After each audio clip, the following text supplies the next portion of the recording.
जय श्री सीताराम। सुंदर कीर्ति रूपी सुहावनी सरयू जी राम भक्ति रूपी गंगा जी में जा मिली। छोटे भाई लक्ष्मण सहित श्री राम जी के युद्ध का पवित्र यश रूपी सुहावना महानद सोन उसमें आ मिला।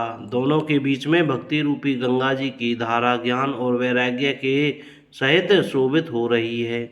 ऐसी तीनों तापों की डराने वाली यह तिमुहानी नदी राम स्वरूप रूपी समुद्र की ओर जा रही है। इस कीर्ति रूपी सरयू का मूल मानस श्री रामचरित है और यह राम भक्ति रूपी गंगा जी में मिली है। इसलिए यह सुनने वाले सज्जनों के मन को पवित्र कर देगी। इसके बीच बीच में जो भिन्न भिन्न प्रकार की विचित्र कथाएं हैं वे ही मानो नदी तट के आसपास के वन और बाग हैं। श्री पार्वती जी और शिव जी के विवाह के बाराती इस नदी में बहुत प्रकार के असंख्यक जलचर जीव हैं। श्री रघुनाथ जी के जन्म की आनंद बधाइयाँ ही इस नदी के भंवर और तरंगों की मनोहरता है। चारों भाइयों के जो बाल चरित्र हैं वे ही इसमें खिले हुए रंग बिरंगे बहुत से कमल हैं।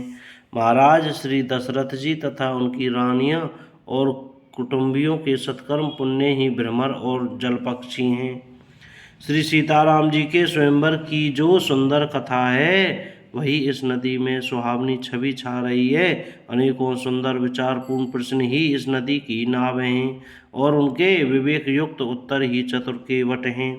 इस कथा को सुनकर पीछे जो आपस में चर्चा होती है वही इस नदी के सहारे सहारे चलने वाले यात्रियों का समाज शोभा पा रहा है। परशुराम जी का क्रोध इस नदी की भयानक धारा है और श्री रामचंद्र जी के श्रेष्ठ वचन ही सुंदर बंधे हुए घाट हैं। बोलो जय सिया राम। भाइयों सहित श्री रामचंद्र जी के विवाह का उत्सव ही इस कथा नदी की कल्याणकारिणी बाढ़ है जो सभी को सुख देने वाली है। इसके कहने सुनने में जो हर्षित और पुलकित होते हैं वे ही पुण्यात्मा पुरुष हैं जो प्रसन्न मन से इस नदी में नहाते हैं। श्री रामचंद्र जी के राज तिलक के लिए जो मंगल साज सजाया गया वही मानो पर्व के समय इस नदी पर यात्रियों के समूह इकट्ठे हुए हैं। कैकई के कुबुद्धि ही इस नदी में काई है जिसके फलस्वरूप बड़ी भारी विपत्ति आ पड़ी है। संपूर्ण अनगिनत उत्पातों को शांत करने वाला भरत जी का चरित्र नदी तट पर किया जाने वाला जप यज्ञ है। कलयुग के पापों और दुष्टों के अवगुणों के जो वर्णन हैं वे ही इस नदी के जल का कीचड़ और बगुले और कुएं हैं। यह कीर्ति रूपनी नदी 6 ऋतुओं में सुंदर है। सभी समय यह परम सुहावनी और अत्यंत पवित्र है। इसमें से पार्वती का विवाह हेमंत ऋतु है। श्री रामचंद्र जी के जन्म का उत्सव सुखदायी शिशिर ऋतु है। श्री रामचंद्र जी के विवाह समाज का वर्णन ही आनंद मंगलमय ऋतुराज वसंत है।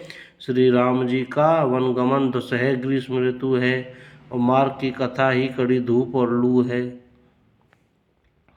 राक्षसों के साथ घोर युद्ध ही वर्षा ऋतु है जो देवकुल रूपी धान के लिए सुंदर कल्याण करने वाली है। रामचंद्र के राज्य काल का जो सुख विनम्रता और बड़ाई है वही निर्मल सुख देने वाली सुहावनी शरद ऋतु है। बोल सियापत रामचंद्र की जय। जय जय श्री सीताराम। कोई गलती हो गई हो तो क्षमा करें।